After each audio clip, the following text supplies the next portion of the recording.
Just a quick reminder guys, these narrations are best enjoyed with headphones on. Ladies and gentlemen, start your emulators. It's time for another episode of RetrOS. This is the show where we give you recommended doses of nostalgia by reviewing games from your childhood.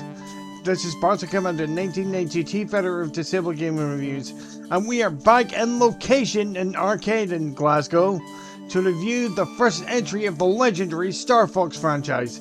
Is this game worthy of remembrance, or should this game be lost forever in the pages of gaming history? Well, without further ado, let's find out.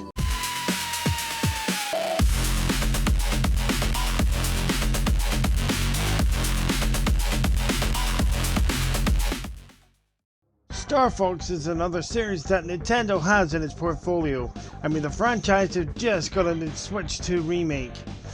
Released by Nintendo along with Argonaut Games in 1993. By the way guys, more on that in a minute. This classic is set in a system of planets, the Lilac system. The evil scientist Andros has fled to Venom and declared war on the entire Lilac system. You play as Fox McCloud, a leader of a ragtag band of mercenaries, Star Fox. You have been hired by General Pepper of the Cornerian Defense Force. It is up to you to stop Andros' plan for total domination of the Lilac system. Scramble all R-Wings guys, the accessibility scores are as follows. To kick things off, visibility gave an 8. In terms of this category, due to the on-rail shooter style of this game, there are no color-coded elements that can cause any serious issues for players with visual impairments. However, there is one major issue. This game is incredibly flashy, especially during the boss battles. So, for all you epileptics out there in the GGR community, you would be advised to play this game in a well-lit environment. A well-lit environment is probably the best way to reduce the risk of getting any seizures while playing this game. Audibility, I scored a 10.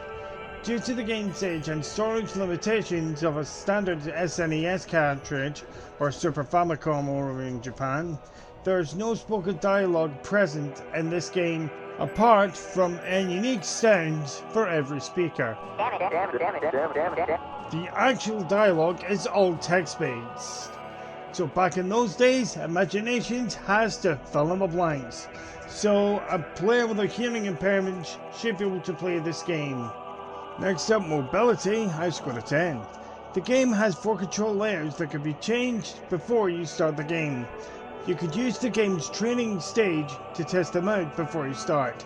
This is important as because of the smaller design of the Super NES controllers can be uncomfortable for players with mobility impairments. So, it might not be good as custom control layouts, which was pretty much impossible at the time, but it's better than nothing. Last, certainly by no means least, gameplay gave a 9. At time of release, this game was nothing short of revolutionary. It's games like this that sparked the industry-wide push towards 3D graphics. This was due to the coprocessor that was physically embedded into the cartridge.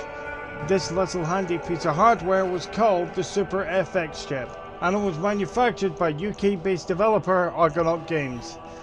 This gave the games that had this chip embedded the ability to process both 2D and 3D graphics simultaneously. This game is a true testament to that hardware implementation, as it is rendered in a fully 3D environment. In terms of gameplay, it is a very unique take on your standard rail shooter. Instead of all the rail shooters, for example, House of the Dead and Time Crisis, action!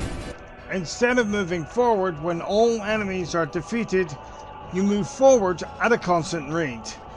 Now there are 4 camera angles that can be changed on the fly with using the select button on your SNES controller.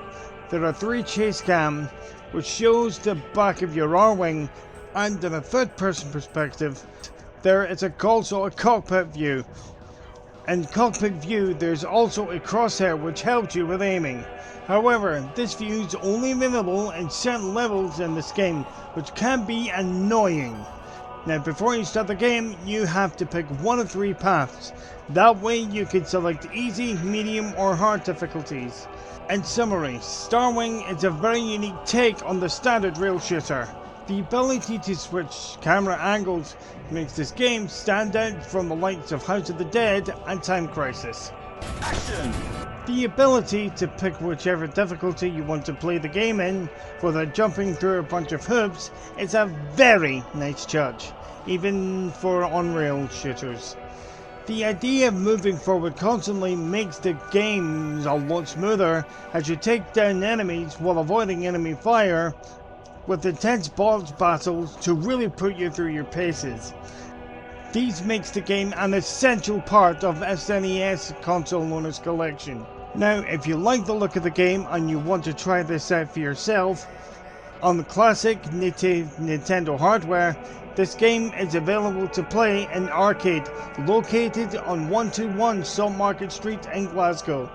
Now, the website of R-Cade can be found in the video's description, so that way you can book your slot ahead of time, which is very convenient for people such as us who has to travel long distances to get to the venue.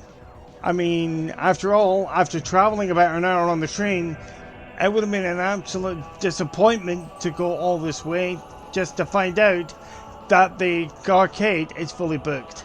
And the overall score is 92.5%. This is Sparta Commander 1990 Chief Editor of Disabled Game Review signing out, and I will see you guys on the 10th of August for the big anniversary special review. Okay guys, I'll see you there.